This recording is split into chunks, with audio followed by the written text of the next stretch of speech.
Hello everyone and welcome back to L. Frank Baum's The Wizard of Oz. Today we're doing chapter 16, which is called The Magical Art of the Great Humbug, which if you've watched last time, you'll know that Oz, of course, was a big fraud the entire time. So I hope you're ready. I hope you're ready. Let's go. The next morning, the Scarecrow said to his friends, "Congratulate me. I am going to Oz to get my brains at last. When I return, I shall be as the other men are." "I've always liked you the way you were, as you were," said Dorothy simply. It is kind of you to like a scarecrow," he replied, "but surely you will think more of me when you hear the splendid thoughts my new brain is going to turn out." Subtext. Then he said goodbye to them all in a cheerful voice and went to the throne room, where he rapped on the door. "Come in," said Oz. The Scarecrow went in and found Little Man sitting down by a window, engaged in deep thought. "I've come for my brains," remarked the Scarecrow, a little uneasy. "Oh, yes. Sit down in that chair, please," replied Oz. "You must excuse me for taking your head off, but I shall have to do it in order to put your brains in the proper place." "It's all right," said the Scarecrow. "You're quite welcome to take my head off, as long as it will be a better one when you put it back on again."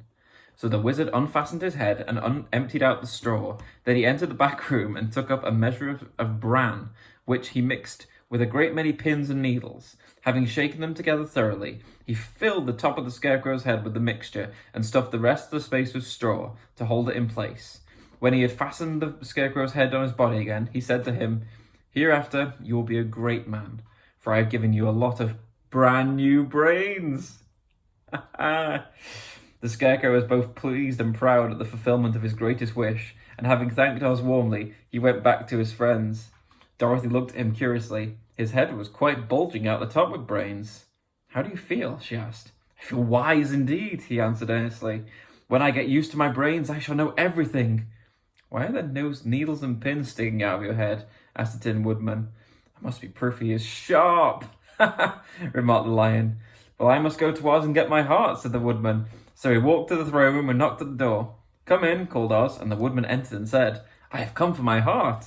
"Very well," answered the Little Man, "but I have to cut a hole in your breast, so I can put your heart in the right place. I hope I won't hurt you."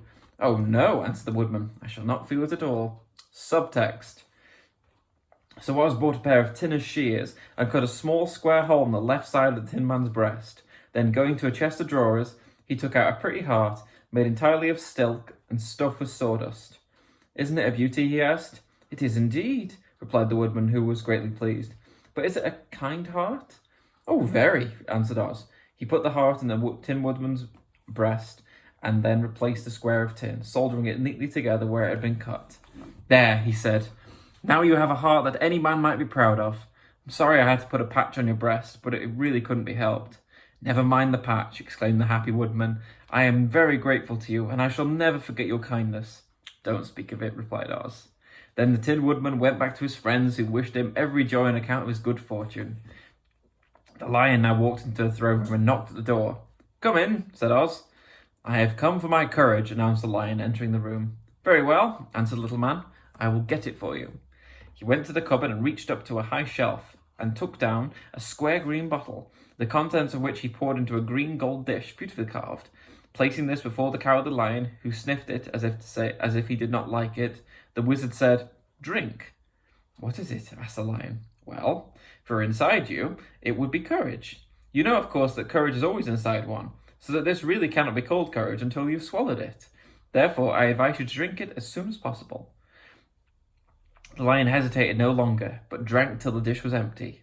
"How do you feel now?" asked Oz. "Full of courage," replied the Lion, who went joyfully back to his friends to tell them of his good fortune. Subtext. Oz, left to himself, smiled to think of his success in giving the Scarecrow, the Tin Man, and the Lion exactly what they wanted. "How can I help being a humbug," he said, "when all these people make me do things that everyone knows can't be done? It was easy to make the Scarecrow and the Lion and the Woodman happy, because they imagined I could do anything. But it would take more than imagination to carry Dorothy back to Kansas, and I'm sure I don't know how it can be done." Let's have another chapter. Chapter 17, how the balloon was launched. For 3 days, Dorothy heard nothing from Oz. These were sad days for the little girl. Although her friends were all quite happy and content, The Scarecrow told them there were many wonderful thoughts in his head, but he would not say them because he knew no one could understand them but him.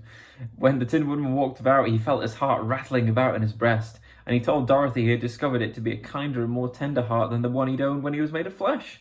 The Lion declared he was afraid of nothing on earth, and would gladly face an army of men or a dozen of the fierce Callidas. Thus each of the little party was satisfied, except Dorothy, who longed more than ever to get back to Kansas. On the fourth day, to her great joy, Oz sent for her, and when she entered the throne room, he said pleasantly, "Sit down, my dear. I think I may have found a way to get you out of this country." "And back to Kansas?" she asked easily. "I'm not sure about Kansas, for I haven't the faintest notion which way it is. But the first thing to do is cross the desert, and then it should be easy to find your way home."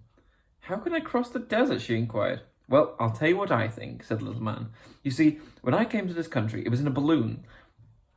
You also came through the air, being carried by a cyclone. But I believe the best way to get across the desert will be through the air. Now, it's quite beyond my powers to make a cyclone, but I've been thinking the matter over, and I believe I can make a balloon." "How?" asked Dorothy. "A balloon," said Oz, "made of silk, and it's coated with glue to keep the gas in it. I have plenty of silk in the palace, so it will be no trouble for us to make a balloon. But in all this country, there is no gas to fill a balloon with to make it float. If it won't flow, it'll be no use to us." "True, but there is another way to make it float, which is to fill it with hot air. Hot air isn't as good as gas, for if the air should get cold, the balloon would come down the desert, we should be lost." "We?" exclaimed the girl. "Are you going with me?" "Of course," replied Oz. "I'm tired of being such a humbug. If I should go out of this palace, my people would soon discover I am not a wizard, and then they would be vexed with me for having deceived them. So I have to stay shut up in these rooms all day, and it gets tiresome. I'd much rather go back to Kansas with you and be in a circus again." "I shall be glad to have your company," said Dorothy. "Thank you," he answered. "Now, if you will help me sew the silk together, we would need to work on our balloon." So Dorothy took a needle and thread, and as fast as Oz cut the strips of silk into proper shape, the girls sewed them together neatly. First there was a strip of light green silk, then a strip of dark green, then a strip of emerald green, for Oz had a fancy to make the balloon in different shades of the colour about them. It took 3 days to sew all the strips together. When it was finished, they had a big bag of green silk, more than 20 feet long. Then Oz painted the inside with a thin coat of glue to make it airtight, after which he announced that the balloon was ready. "But we must have a basket to ride in," he said. So he sent the soldier with the green whiskers for a big clothes basket, which he fastened with many ropes to the bottom of the balloon. When it was all ready, Oz sent word to his people that he was going to make a visit to his great brother wizard who lived in the clouds. The news spread rapidly throughout the city, and everyone came to see such a wonderful sight.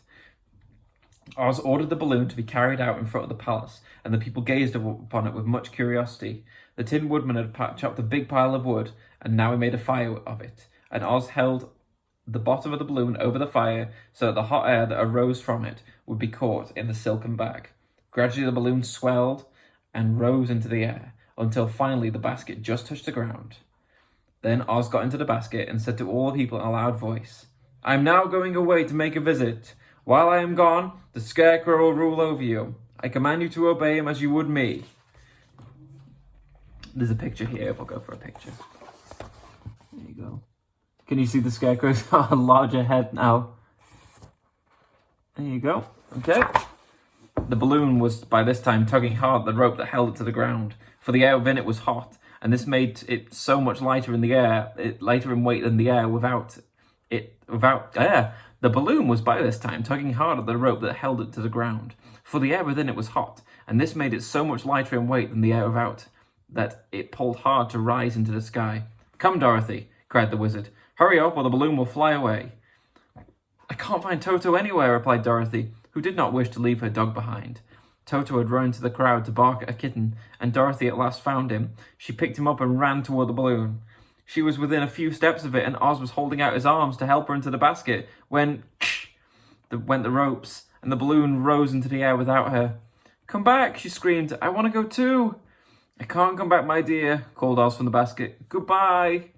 "Goodbye," shouted everyone, and all eyes were turned upwards to where the wizard was riding in his basket, rising every moment farther and farther into the sky. And that was the last any of them ever saw of Oz, the wonderful wizard, though he may have reached Omaha safely. be there now for all we know. But the people remembered him lovingly and said to one another, Oz was always our friend. So when he was here, he built for us this beautiful Emerald City, and now he is gone, he has left the wise Scarecrow to rule over us. So for many days they grieved over the loss of the wonderful wizard and would not be comforted. So, very exciting. Very exciting. Very exciting. We've got, I believe it's 6 chapters left. I think it's 6 chapters left. So, yeah, I hope we can finish this week. That'd be pretty good. I think we can finish this week, definitely. Yeah, definitely. So I hope you've enjoyed this little run through. And yeah, I've really enjoyed reading this. It's a great book and it's really witty. It's quite quick, good paced. I hope you're all enjoying it and I'll have a great day. See you tomorrow. Bye.